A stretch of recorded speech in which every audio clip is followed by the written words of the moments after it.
Hi, I'm Chelsea, and I'm here with Minyan Zhu and Tony, and we're going to review the Leica M Monochrom camera that they just sent us.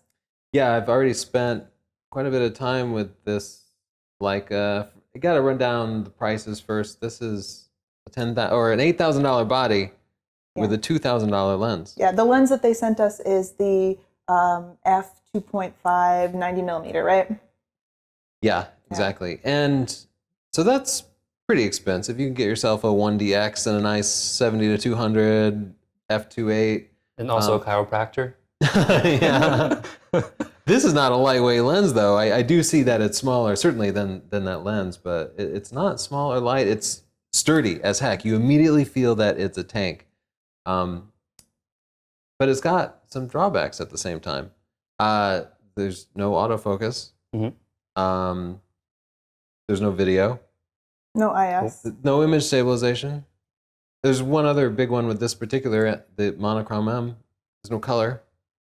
Well, that is kind of their selling point with this.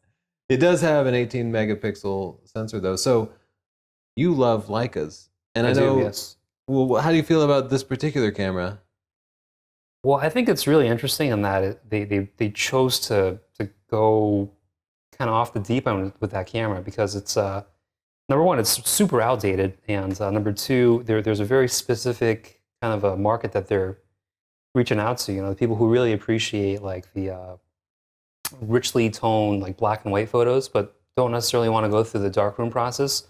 That's the closest you're going to get in the digital world, and that's the kind of the price you have to pay for something like that, unfortunately. It did remind me of a film camera in a lot of ways when I was shooting with it. It reminded me, I've been shooting a lot of black and white film lately, and it has a similar feel to it. Yeah, you know, the second closest thing would be like a medium format system camera with a digital back. But those are big and heavy. And this really is a film camera that's been converted to digital, especially compared, you have a film camera in your hands there. Right, and I mean, without prior knowledge of Leica cameras, you would never be able to tell the difference between, hey, is that a film camera or is that a digital camera? And I think they've done a really great job of kind of bridging the two and bringing them together, whereas opposed to other manufacturers, you know, they've made these amazing digital cameras that can pour out like amazing image quality, but at the same time, you know, something's lost in translation. Something that raw, visceral feeling of working with a camera is a little bit kind of lost in translation, unfortunately. Yeah, it is something very different. Now, you are a professional photographer. You do portraits and weddings and such, and do you do that with your Leica? Not really. Yeah. It's not as reliable as, like, let's say the mainstream Canon or the Nikon bodies. And also I find that the noise performance on most of the Leica cameras are, you know, they're not up to today's standards. But I mean, M Monochrom's a different story because it doesn't have the RGB filter inside of it. They've pulled some kind of magic trick to make the ISO really outstanding. So that, I would say, that's the exception to the Leica line today.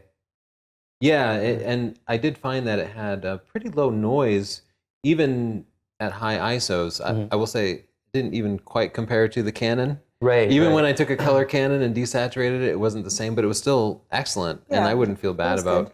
shooting at ISO 6400 with it. And in fact, I felt like the noise was appealing almost. Like it wasn't film grain. Right. It was still not. digital, but I still felt like it added a little texture to it, and it wasn't bad. I didn't mind shooting with it at all. Yeah. So you love your Leica, and you shoot with that film thing all the time, but you don't use it for your job so much. It's not your go-to camera, but you still have a love for it. And I know Chelsea and I are the same way because we have this big collection of professional digital cameras, and that's when we break out when we actually have to take a picture and somebody's paying us. Yeah. But we like to play with a lot of different cameras, film cameras and old TLRs and Yeah, all so sorts of you have your fun things. Leica, but my personal favorite is this big medium format RB67, and it weighs about 14 pounds, and it's a total pain, and it only gets like 10 shots on a roll, but it's a lot of fun, and I would never use it for a job. Right, absolutely. But when it's my spare time, I love it, and I think that's what these Leicas are. They're not professional cameras, and we can't compare them to the Canons and the Nikons. Right. I mean, you could use them as a professional camera if you really wanted to, and you were just loaded with cash.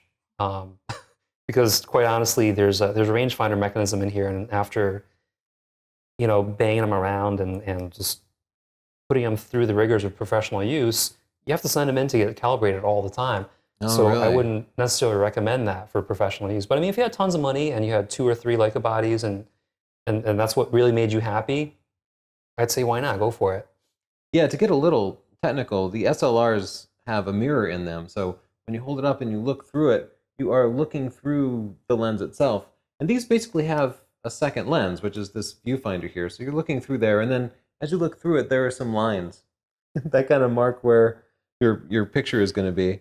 So if Right. you have a telephoto lens, you don't even see the telephoto view. You see a wide angle view, and then there are some lines, and you have to kind of line it up. Like a small, tiny box in which you get to compose through, which is Yeah. a little challenging at times. Yeah. Yeah. And For moving subjects, especially. Oh, absolutely. Yeah. Yeah. And tell us about the focusing, because anybody who's used to DSLRs would find the focusing completely bizarre. There's a huge learning curve. It's not what you see is definitely not what you get. It's an approximation. The technology, I don't blame them either. The technology is old. I mean, it's from 1954, even earlier than that. Yeah. And it's really, today there's products out there that can do the same thing for a lot cheaper and do it for a lot better and more efficient too. So when you look through this, you actually see a second little box, Mhm. and it kind of slides into place as you manually focus. And when you're focused correctly, the second image overlaps the first image. And that's bizarre. But Right. if you're doing manual focusing, it's the only way to go.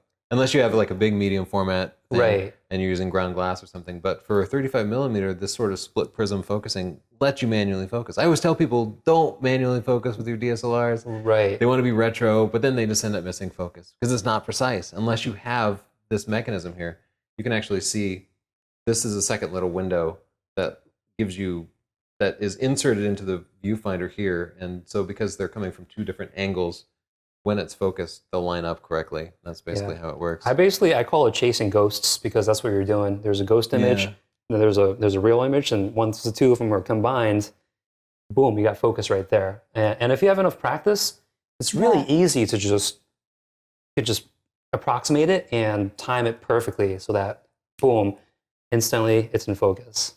Yeah, I saw you working it. You were way faster than me. I was going like back and forth, and I was never quite sure of when I was going to shoot, and so I kept missing it. You just like zip it, pop, zip, pop. Yeah, I mean, I get a lot of misses too here and there, but Yeah. after a while, the number of keepers in proportion to the misses, they kind of go up a little bit more. So you just have to trust yourself, and that's what this camera is all about: is just trusting yourself, trusting your instincts, and just going with your gut feelings. Yeah. Now, does your camera, your film camera, have a metering system built into it? It does, yes. If I'm going to take off the camera right now, the shutter is not cocked, but once it's cocked, you'll see a white spot, and that's basically it's metering reflected light right off of that white spot right there. Ah. Yeah. So it's pretty interesting. And both these cameras will have an auto exposure system. They will automatically pick your shutter speed and even your ISO on this one. Obviously not your ISO on that one, since the film defines the ISO. Right. So you don't always have to worry about the exposure. You can let the camera do some thinking for you. But for the most part, the way you're supposed to use these is you dial in the shutter speed, and then the aperture itself is set on the lens. So it's completely foreign to somebody who's used to a DSLR where all the controls are on the camera body itself. Right. But I think that's part of the appeal too, is it's something so different. I That's do what makes like it that. fun. I Yeah. did love that. When I first started handling it, I loved that all the settings were just so manual. Right, and I think absolutely. sometimes a really easy digital camera can be a bit joyless because you're not as engaged in the process. Right. As when 'Cause, you're, the camera's doing all the thinking for yes, you. yeah. Yeah. It is a fun camera. And it's very well made. My only complaint is that the price point seems insane for what you're getting. Leicas are always for super rich people. I love film cameras, and I do not have a Leica.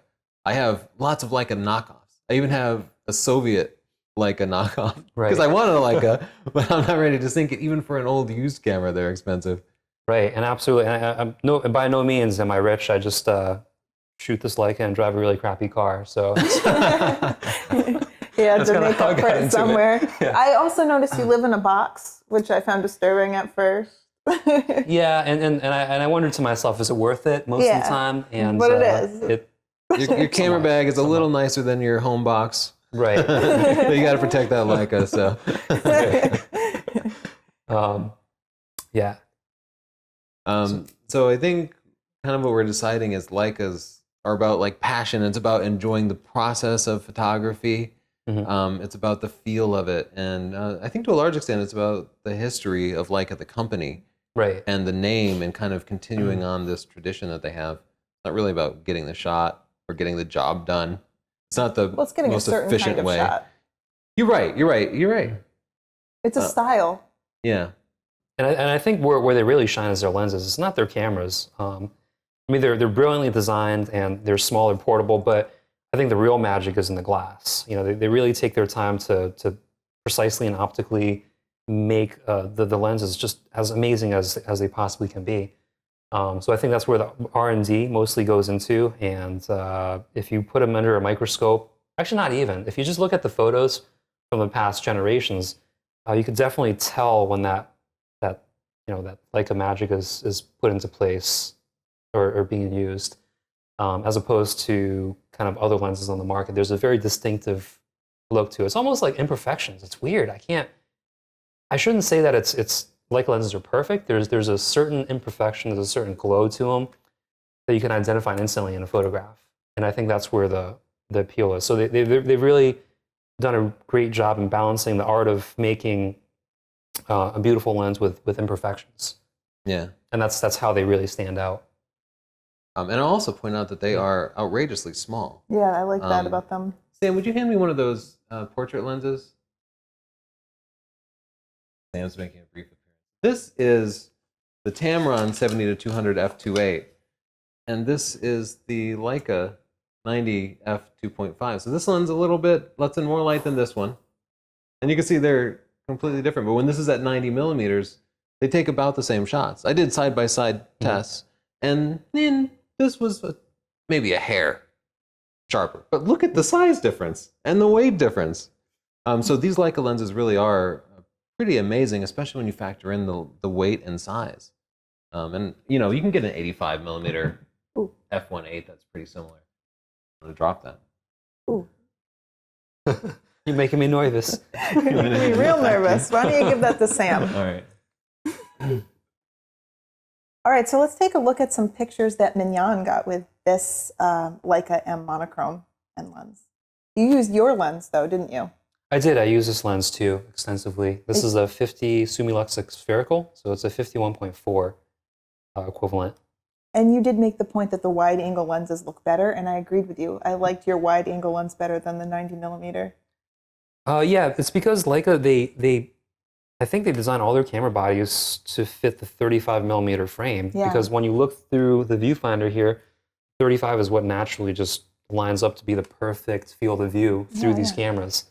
So I'm thinking the 35 millimeter is a standard lens for Leica. Yeah, it looks good. So what do you think? Do you want it? Oh, absolutely. I would love to have one. Honestly, if I could. I really would too. If this were $500 or $1,000, I think I'd snatch it right out. Oh, absolutely. I don't know if I could drop 10K on it. Own two of them if that was the price. Yeah, just keep one extra, right? Yeah. Yeah, I would like one too. The same thing you said. If it were a more affordable price point for me, maybe. But I guess if you're affluent and that's the look that you want, then you don't care. You're just going to grab one. Yeah, or if you just feel that passion for it and you're willing to give up a car. Yeah, yeah. But yeah, overall, I think it's really well made. I think that the pictures that it take are really interesting. I like it. So Minyan, you want to send people over to your portfolio? I'm sure they would like to check out some more of your work. Yeah, where can they find you? They can find me at my website, minyanzhu.com. How do you spell that? There'll be a link at the bottom of this video. Oh, okay. You have a lot of faith in our editing abilities. Yeah. All right, well, thanks for sharing your thoughts with us. Thanks It's for the good to get invite. the opinion of a real Leica guy. Yeah. Oh, thank you. Thank you.